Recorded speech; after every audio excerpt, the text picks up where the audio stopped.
ตอนนี้เป็นตอนที่เฮาฟื้นจากการบ่สบา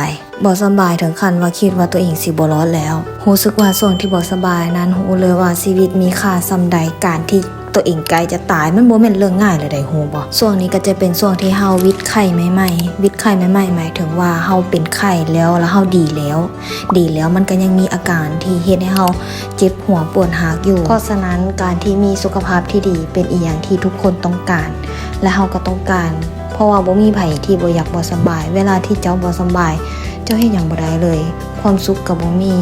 สิกินสินอนสินั่งสิหยังก็บ่มีมื้อนี้ก็เลยออกมาใช้ชีวิตพอกลับฮอดเฮือนแล้วแม่ก็ชวนมาเบิ่งค่ำมันก็เป็นความสุขของนางเนาะหลังจากออกจากห้านแล้วเฮาก็มาแวะซื้อยาอยู่ห้านขายยาแถวบ้านซื้อยาแล้วเฮาก็มาติดฟิล์มโทรศัพท์เพราะว่าโทรศัพท์ตกแล้วก็เปลี่ยนเคสใหม่เป็นเคสสีเขียวสวยบ่หลังจากนั้นเฮาก็ฮอดเฮือนแต่ว่าพรศิษย์โทรมาบอกว่าอยากไปคาเฟ่ก็เลยออกมาคาเฟ่กับพรศิษย์ก็สิเป็นกาแฟโจกที่2ของมื้อนี้แต่พรศิษย์ก็อยู่นำเฮาตอนช่วงที่เฮาบ่สบายนางมาเยี่ยมก็รู้สึกบ่เหงายังใครที่แบบรู้สึก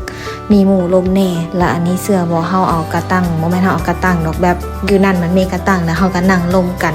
ประมาณ 2-3 ชั่วโมงเพื่อสิได้กลับบ้านพอใหญ่ขึ้นมาจังรู้สึกว่ามิตรภาพกับเป็นสิ่งที่สำคัญและจำเป็นแต่อย่าลืมเบิ่งความสุขของเฮาต้องมีความสุขที่สุดเพราะว่าเฮาเป็นคนเดียวที่อยู่กับเฮาไปจนตายแต่ที่จริงเฮาบ่เป็นคนที่ว่าเก่งได้อันใดดีก็ฟังเอาคันอันใดว่าบ่เข้าหูก็บ่ต้องฟังเด้อเฮาออกจากคาเฟ่แล้วเฮาก็กลับบ้านเฮาออกคาเฟ่แล้วเฮาก็กลับบ้านแต่ว่าพรศิษย์ยังบ่ยอมจะกลับพรศิษย์บอกว่าหิวข้าวอยากกินยำจีนก็เลยออกมากินยำจีนอยู่แคมป์ของก็ดีคือกันอยู่แต่เฮือนหลายบ่ได้เปิดหูเปิดตาได้ออกมา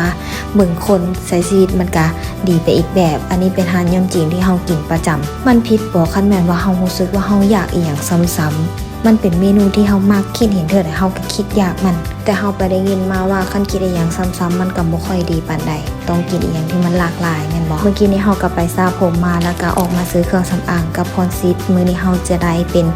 กลิตเตอร์ทาหน้าทาตัวนะฮะแล้วก็สีสวยมื้อนี้พรศิษย์ได้เป็นอันปัดแก้มแล้วก็อายแชโดว์ทาตาหลังจากนั้นเฮาก็นั่งร่วมกันดนเติบได้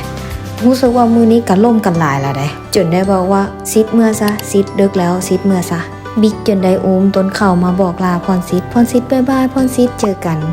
อาทิตย์หน้าเด้อซิดเด้อแล้วเฮาก็นัดกันไปลิ้นอีกเนาะบ๊ายบายกู๊ดไนท์